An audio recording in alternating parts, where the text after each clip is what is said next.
It's hard to breathe, but that's alright. Hush.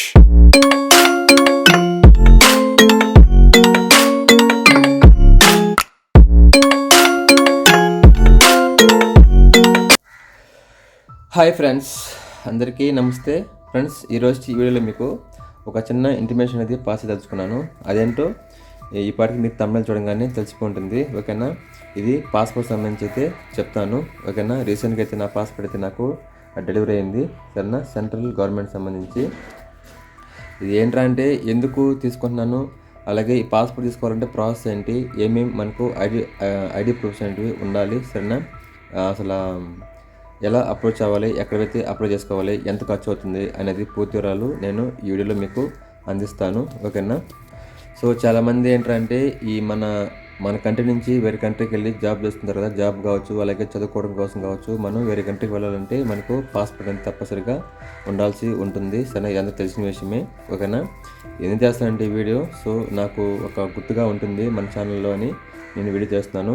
So ఈ passport నేను apply చేసినప్పుడు ఎంత ఖర్చు అయింది, ఎక్కడ అప్లై చేశాను, సో నేను ఎక్కడికి వెళ్ళి అయితే ఇంటర్వ్యూకి అటెండ్ అయ్యాను, సో అక్కడ ఎలా ఉంది, మొత్తం వివరాలు మీకు ఈ వీడియోలో మీకు షేర్ చేస్తాను. సో ఫర్దర్గా ఎవరన్నా తీసుకోవాలంటే మీకు ఎంత కొంత ఉపయోగపడుతుందని వీడియో అనేది చేస్తుంది అనమాట. ఓకేనా, ఇది కూడా ఒక జాబ్ సంబంధించి అనమాట. సో మనం బయట దేశాలకు పోవాలంటే తప్పకుండా మనకైతే పాస్పోర్ట్ అయితే కావాలి. యాక్చువల్గా నాకు ఇది వచ్చి కూడా నాకు దగ్గర 1 వీక్ దాటేసింది. సరేనా, దీన్ని ఓపెన్ చేసే అంత టైం లేక నేనైతే ఇంకా ఓపెన్ చేయలేదు. సో మీ ముందే ఓపెన్ చేద్దాం అనేసి అట్నే ఎత్తిపెట్టున్నాను. సో ఫస్ట్ ఆఫ్ ఆల్ అయితే దీన్ని ఓపెన్ చేద్దాం.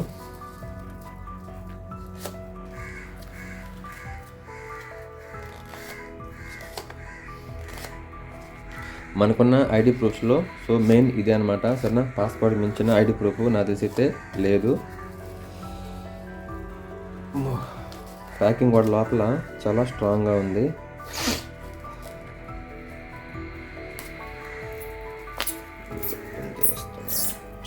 మొత్తం పాలిథిన్ కవర్తో టేప్తో ప్యాక్ చేస్తున్నారు. సరేనా, మామూలుగా మనం ఏ దగ్గర చూస్తామంటే పెద్దగా అనిపిస్తుంది కదా, కానీ అంత పెద్దగా అయితే ఏం లేదు, చాలా చిన్నగా ఉందన్నమాట. చూస్తున్నారా? సో ఈ కెమెరా గ్లిచ్లో ఇది మనకు కొంచెం షేడ్ వస్తుంది. సరేనా, దాని మీద పట్టించుకోవద్దు. ఇదనమాట యాక్చువల్గా దీన్ని చూపించకూడదు అనుకుంటా, కానీ కొన్ని సెక్యూరిటీ రీజన్స్ వల్ల. సో ఇది నా పాస్పోర్టు.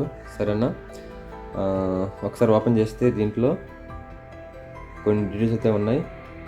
ఇవి అయితే చూపించకూడదు. ఓకేనా, ఎందుకంటే సెక్యూరిటీ రీజన్స్ వల్ల. ఇక్కడ ఫ్రంట్ పేజ్లో అయితే మటుకు డీటెయిల్స్ మొత్తం ఉన్నాయి.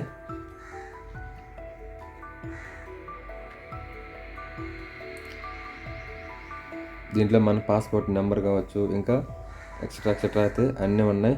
అలాగే మనకు ఎప్పుడు ఇష్యూ అయిందని కూడా ఉంది, ఎప్పుడు దాకా వ్యాలిడిటీ అని కూడా మొత్తం ఉంది.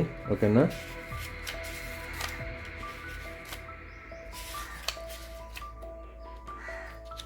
ఓకే, ఇది మనకు 34 పేజీలు ఇచ్చాడు. మామూలుగా అయితే కొన్ని తక్కువ ఇస్తారు కదా, ఇది 34, 24 అనుకుంటా పేజెస్ ఇచ్చాడు. ఓకే, మొత్తానికి అయితే నాది పాస్పోర్ట్ అయితే వచ్చేసింది అనమాట. సరేనా, ఇప్పుడు మనం అసలు విషయానికి వద్దాం. మామూలుగా పాస్పోర్ట్ దేనికి నేను అప్లై చేశానంటే, సో నేను చేస్తుంది డ్రైవింగ్ ఫీల్డ్ కాబట్టి ఇన్ ఫ్యూచర్లో ఎప్పుడైనా కానీ నేను వేరే దేశానికి వెళ్ళైతే, అంటే కువైట్ కావచ్చు, మస్కట్ కావచ్చు, లేకుంటే దుబాయ్ కావచ్చు, ఇట్లా ఏదైనా కంట్రీలో ఫ్యూచర్లో మనం జాబ్ చేయాల్సి వస్తే వెళ్ళే ఉద్దేశం ఏదైనా ఉంటే సో మనకు పాస్పోర్ట్ అనేది తప్పనిసరిగా కావాలని, అప్పటికప్పటికి మనకి ఇది రాదు కాబట్టి నేను దీనికైతే అప్లై చేయడం జరిగింది. ఓకేనా, ఇది నేను ఈ ఇయర్ అంటే 1/1/2024 తేదీ రోజు, జనవరి 1 రోజు నేను వెళ్ళి అప్లై చేశాను అనమాట. ఓకేనా, అప్లై చేసి వచ్చిన నాకు దగ్గర 1 మంత్ పట్టింది తిరిగి రావడానికి. మధ్యలో ఈ సంక్రాంతి రావటం వల్ల మనకు లేట్ అయింది. ఓకేనా, లేకుంటే మనకు 20 డేస్లోనే వచ్చేస్తుంది పాస్పోర్టు. ఇంకా మనం అసలు విషయానికి వద్దాం. సో నేను పాస్పోర్టుకి నేను ఏమేమి ఇచ్చానంటే 10th మార్క్ లిస్ట్ ఇచ్చాను, అలాగే ఆధార్ కార్డు, అలాగే పాన్ కార్డు, ఈ 3 అనేది తీసుకున్నారు. సో ఈ 3 ఒకే ఐడి ప్రూఫ్తో ఉండాలి. అంటే ఐడి ప్రూఫ్ అంటే ఒకే నేమ్తో ఉండాలన్నమాట. ఫస్ట్ కొంతమందికి నేమ్ వస్తుంది, మళ్ళీ సర్నేమ్ వస్తుంది. కొంతమందికి ఫస్ట్ సర్నేమ్ వస్తుంది, తర్వాత నేమ్ వస్తుంది అనమాట. అలాగే సన్ ఆఫ్ కావచ్చు, అలాగే మదర్ ఆఫ్ కావచ్చు, స్పెల్లింగ్ అన్నీ కరెక్ట్గా ఉండాలి. సరేనా, ఉండేలాగా చూసుకోవాలి. 10th మార్క్ గాన ఉంటే మీకు ఫస్టే ఇమిగ్రేషన్ అనేది అయిపోతుందన్నమాట. అంటే పాస్పోర్ట్ మనకి ఎప్పుడైతే రెడీ అవుతుందో అప్పుడే మనకు ఇమిగ్రేషన్ చేసి ఇస్తారనమాట. రేపు మనం వెళ్ళినప్పుడు ఏదైనా కంట్రీకి వెళ్ళేటప్పుడు ఏంటంటే మనకు ఎయిర్పోర్ట్లో ప్రాసెస్ అనేది పెద్దగా ఉండదు, ఈజీగా మనం లోపలికి వెళ్ళిపోవచ్చు. ఒకవేళ 10th మార్క్ కానీ లేకుండా కానీ ఆధార్ కార్డుతో మాత్రం చేసుకుంటే ఏంటంటే దాని మీద సపరేట్గా పక్కన వెయిట్ చేసి ఆ ఇమిగ్రేషన్ మొత్తం సపరేట్గా దానికి ఒక ప్రాసెస్ ఉంటుందన్నమాట. దాన్ని పూర్తి చేసుకొని లోపలికి వెళ్ళవలసి ఉంటుందన్నమాట ప్రతిసారి. ఇది ఒక తలకాయ నొప్పి. అందుకని ఏం చెప్పారంటే సో 10th మార్క్ లిస్టు అలాగే ఆధార్ కార్డు, పాన్ కార్డు ఈ 3 గాన ఒకే నేమ్తో ఉంటే మనకు ఈజీగా పని అయిపోతుంది అనమాట. సో నాదేంట్రా అంటే నా 10th మార్క్ లిస్టులో నా పేరులో ఒక లెటర్ అనేది ఎక్స్ట్రాగా ఉందన్నమాట. సో నేను ఆధార్ కార్డులు కావచ్చు, పాన్ కార్డులు కావచ్చు, ఇంకా రిమైనింగ్ ఏవైతే ఉన్నాయో ఐడి ప్రూఫ్స్ వాటిలో ఆ లెటర్ అనేది లేదనమాట.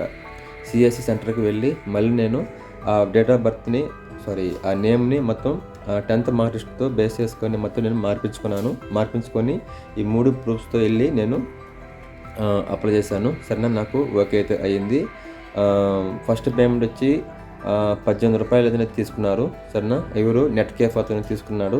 నేను మా ఊళ్ళోనే అప్లై చేశాను. మా ఊరు ఎక్కడ అంటే వరదయ్యపాలెం. ఓకేనా, దీంట్లో ఆ ఊరిలో ఒక తెలిసిన ఉన్నాడు. సో అతనికి బాగా తెలిసిన మనీ గురించి అక్కడ వెళ్ళి నేను అప్లై చేయడం జరిగింది. అతను 3-4 డేస్లో ఇచ్చాడన్నమాట మన స్లాటు. మనకు దగ్గర లేకుంటే మనకు తిరుపతి ఉంది. సరేనా, లేకపోతే విజయవాడ, చెన్నై ఉంది. అది దూరం వల్ల తిరుపతికి నేను వేయించుకున్నాను. సో నాకు ఇచ్చిన అపాయింట్మెంట్కి నేను వెళ్ళడం జరిగింది. 9:30కి నాకు అపాయింట్మెంట్ ఇచ్చారు. మనం హాఫ్ అన్ అవర్ ముందు అయితే వెళ్ళాల్సి ఉంటుంది. మళ్ళీ అక్కడికి వెళ్ళే ముందు ఏంటంటే మళ్ళీ మనం ఒక పేపర్స్ అంటే మన 10th మార్క్ లిస్ట్ కావచ్చు ఏవైతే మనం ఇచ్చామో వాటిని మళ్ళీ క్లియర్గా జిరాక్స్ అనేటివి తీసుకుని వెళ్ళాల్సి ఉంటుంది. లోపల ప్రాసెస్ మొత్తం మనకు ఒక హాఫ్ అన్ అవర్ ఉంటుందన్నమాట. సరేనా, ఒక 5 స్టెప్స్ ఉంటాయి లోపల. ఈ 5 స్టెప్స్లో ఏంటంటే మన ఐరీస్ కావచ్చు, మన ఫింగర్స్ కావచ్చు, మన ఫేస్ కావచ్చు, అలాగే మన సంతకం కావచ్చు, ఎవ్రీథింగ్ సేమ్ అలాగే ఉన్నాయా లేవా అనేది చెక్ చేస్తారు, స్కాన్ చేస్తారు.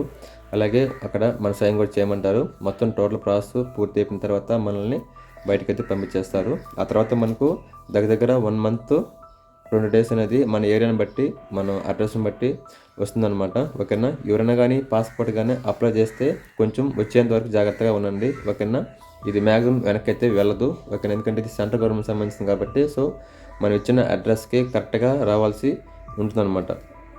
వస్తుంది కూడా ప్రాబ్లం లేదు. నాకు తెలిసి పాస్పోర్ట్ ఊరికైతే వాళ్ళకి మిస్టేక్ అయితే అవ్వదు. సో ఇది ఫ్రెండ్స్, ఇవాళ వీడియోలో నేను పాస్పోర్ట్ గురించి మీకు ఎంతో కొంత ఇన్ఫర్మేషన్ అనేది పాస్ చేస్తాను అనమాట. సరేనా, ఎవరైతే యంగర్స్ ఉంటారో, యంగర్స్ అంటే చదువుకుంటూ లేకుంటే జాబ్కి ఎంటర్ అయ్యే వాళ్ళు ఉంటారో వాళ్ళు తప్పకుండా పాస్పోర్ట్ తీసి పెట్టుకోండి, ప్రాబ్లం అయితే లేదు. ఇంకో విషయం ఏంటంటే నాకైంది ఆ రోజు 1800 అనేది నేను అక్కడ నెట్ కేఫ్లో కట్టాను. అలాగే నేను వెళ్ళి రావడానికి ఒక 500 పెట్రోల్ పోసుకున్నాను. అలాగే ఫుడ్ ఖర్చులు మొత్తం ఒక 200-300 మొత్తం అయితే నాకు 2500 రూపీస్ దాకా అమౌంట్ అయితే ఖర్చు అయిందనమాట ఈ పాస్పోర్ట్ సంబంధించి. సరేనా, ఈ అమౌంట్ అనేది పెద్ద సమస్య కాదు కాబట్టి మీరు తెచ్చుకోవటం బెటర్ అన్నమాట. తెచ్చిపెట్టుకోవడం బెటర్. మనకు ఎప్పుడు ఏ అవకాశం వస్తుందో మనకు తెలియదు. అప్పటికప్పుడు ఎత్తుకోవాలంటే చాలా కష్టం అనమాట. పాస్పోర్ట్ అనేది అంత ఈజీ అయితే కాదు. ఆఫీస్లో కూడా సరే, ఇంటర్వ్యూ కాడ చాలా స్ట్రిక్ట్గా ఉంటారనమాట. సో నేను చిన్న క్లిప్ తీసాను అనమాట. క్లిప్ అనేది ఇక్కడ వేసాను, ఇంతకు ముందు కూడా వేసాను కదా. సో అక్కడ తినలేదు. కనీసం ఫొటోస్ కావచ్చు, వీడియోస్ కావచ్చు, ఏదైనా కానీ సరే నాటు అలవడు. అక్కడ ఒక మేడం నా మీద అరిచారనమాట. సో వీడియో తీయకండి సార్ అన్నట్టు అనేసి, లేదంటే జస్ట్ సెల్ఫీ మేడం అని చెప్పేసి నేను అక్కడతో స్టాప్ చేశాను. ఓకేనా, ఇది ఇవాళ వీడియో. సో ఇది కూడా మన ఛానల్లో ఉంటుందనేసి నేను ఈ వీడియో చేస్తున్నాను. ఓకేనా, ఈ వీడియో కూడా మీకు ఎంతో కొంత ఉపయోగపడుతుంది అనుకుంటున్నాను. వీడియో నచ్చితే తప్పకుండా లైక్ చేయండి, అలాగే షేర్ చేయండి, అలాగే మన ఛానల్ని సబ్స్క్రైబ్ చేసుకుంటే మాత్రం మర్చిపోకండి. ఓకేనా, ఇలాంటి ఎన్నో అప్డేట్స్ మన ఛానల్లో వస్తూ ఉంటాయి. అంతవరకు stay tune to Bala official YouTube channel. ఓకేనా, రేపు వీడియోలో మళ్ళీ కలుద్దాం. అంతవరకు సెలవు, నమస్తే.